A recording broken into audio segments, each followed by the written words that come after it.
I worked myself so hard that I turned a person this fucked up into this motherfucker right here. Not off of reading a fucking book off a theorist, off of going to work on myself and saying, I don't know how to do this, but I know that to get over there to that fucking side, I gotta grind myself into a fucking fine powder. And I did it. I did it off of sure will. And very few people will know how that feels. I believe that most human beings are only living at about 40% of their capability. So the mind has a governor, like a car. If you're driving a car and the car has a governor on it, the car may say 130 miles an hour, but the governor is set for 91. Once that governor sets in, you get to 91, that car starts doing this. The car wants to go. The car wants to go, but that fucking factory said, we're not going past 91. We have a factory, a nice governor in our brain, and it's a survival mechanism. It protects us from pain and suffering. The second we feel that shit, our mind says, oh no, this isn't fun. We should back off. We should sit down, find something more comfortable. And there's something about the mind. The mind has the tactical advantage over you at all times. At all times of your life, the mind has a tactical advantage over you. Why is that? It knows what you're afraid of. It knows your insecurities. It knows your deep, dark lies.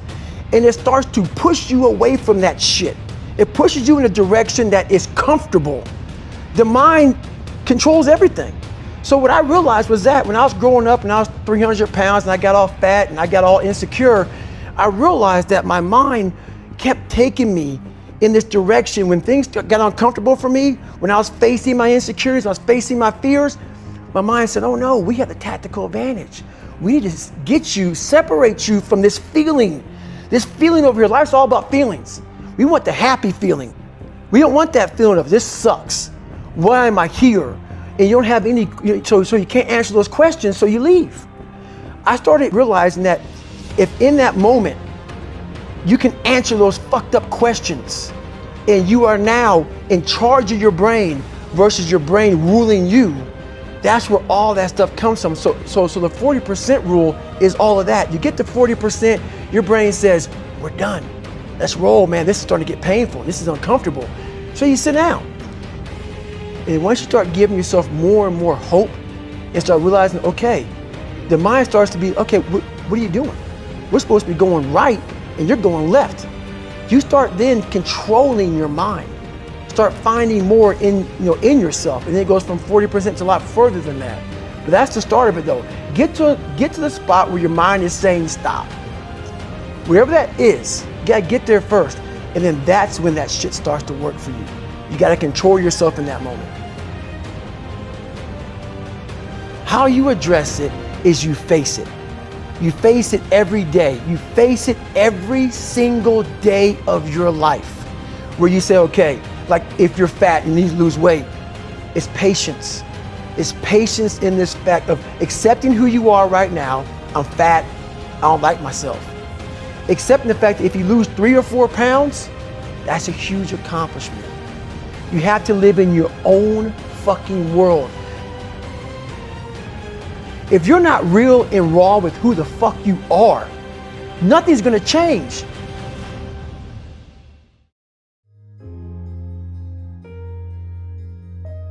We're all, a lot of us are going through a hard time in life. Some people have been bullied. Some people are just stressed out. Some people are insecure.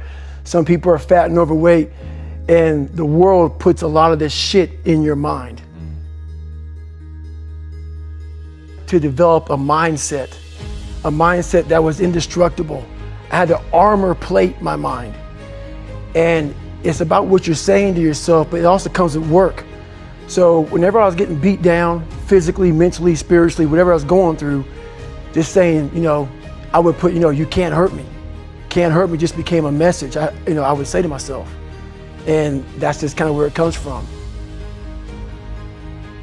Because I could literally right now be a 300-pound guy spraying for cockroaches still to this day if I did not look in that mirror and say, there has to be more to this. This can't be it.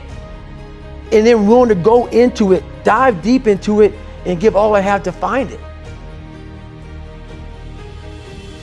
A lot of folks talk so much shit about, hey, I'm gonna change your life, I'm gonna do this, I'm gonna do that. Are you accountable for what you're doing? Are you accountable, and I mean to the T, for what you're saying? How are you gonna feel, man, when you accomplish this goal coming from that shit? Coming from the fucking hell you came from. A lot of people start from a good starting point. They have a good foundation. What if you can surpass all of these motherfuckers? What if everybody who was fucking way up here started up here, and you started with no legs. You had to grow fucking legs to even start walking, and then crawling, and then running. And then you start passing people with all this given to them. I had to use all this negative shit that was making me weak and horrible as a person. I had to use this as the power that now fueled me. I had to flip it on its head and say, hold up. This might be exactly what I need. The darkness is exactly what I need. It's how you look at your situation. This is a race that you run completely alone. And you're all by yourself. I had tons of sticky notes all over my mirror. It wasn't like be better than John or be as fast as whoever. Okay, David, yesterday you did this. Today, our next goal for the week is this.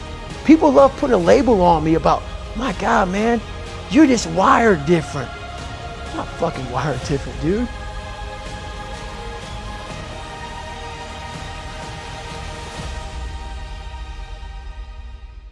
So a lot of people can live with themselves. That's the first thing. A lot of people can live with themselves, look in the mirror and say, I'm okay with being afraid. I'm okay with going on this easy highway over here. The easy highway has all these fucking signs and shit, directions, how to get somewhere. And you have to first be uncomfortable with how you feel about yourself. With that voice that a lot of us like to run away from, we all have it. We all have that voice that's saying, hey man, you know, you're kind of wimping out right now. You're kind of being a little punk right now. But a lot of us say, okay, that's okay. It's okay to tell these little white lies to ourselves. So we first have to face the real you. The real me is David Goggins. The real me is a guy looking at you right now saying, I don't want to fucking be on this show right now because I used to stutter as a kid. And I'm afraid of that. I'm afraid that here in a second, I'm going to start fucking stammering and stuttering and the whole world's going to know that I have all these issues. But that's when I see right now, okay, Goggins, you got to go on this fucking show. That's Goggins. Goggins is saying, okay, David Goggins, you're a punk. Life made you this way. We can't live like this. We can't live in fear. We can't live in judgment. We can't be afraid of what the fuck people right now are looking at me saying about me. We cannot be afraid of that. But you have to be David Goggins and say, man, I'm afraid of this. I'm fucked up here. Life made me this way here. I stutter. I have these issues with reading and writing, and I'm fat and I'm insecure. You have to face that in that dark room. In that dark room is who you are. But in that dark room is where you have to create another human being that walks out of that dark room to face who you are. Every day, like you said, I'm in search for a feeling. I'm not in search for a trophy. I'm not in search for love. I'm not in search for more followers on Instagram or social media. When I started this journey years ago, and I realized that I'm going to be somebody, and I'm searching for a feeling of true victory for myself, and only myself. The second I shut out the whole world and realized that one thing, that I am in this world alone. I'm fighting this race by myself. Yeah, I'm all about people, I'm all about team, I'm all about that shit. But I'm really all about right now and in my life, just like you said, no one knows the real truth about me, how hard I really go. I don't care if anybody knows. I don't want anybody to know. I'm an introvert. I live an introverted life. And I love that about me. That right there is my fuel. Is I know that there's really no one out there grinding like me. And if they are, so be it. If I know about you, I'll make sure that I up my game. The most important conversation you will ever have in your fucking life is the one you have with yourself. You wake up with it, you walk around with it, you go to bed with it. Eventually, you're going to act on it.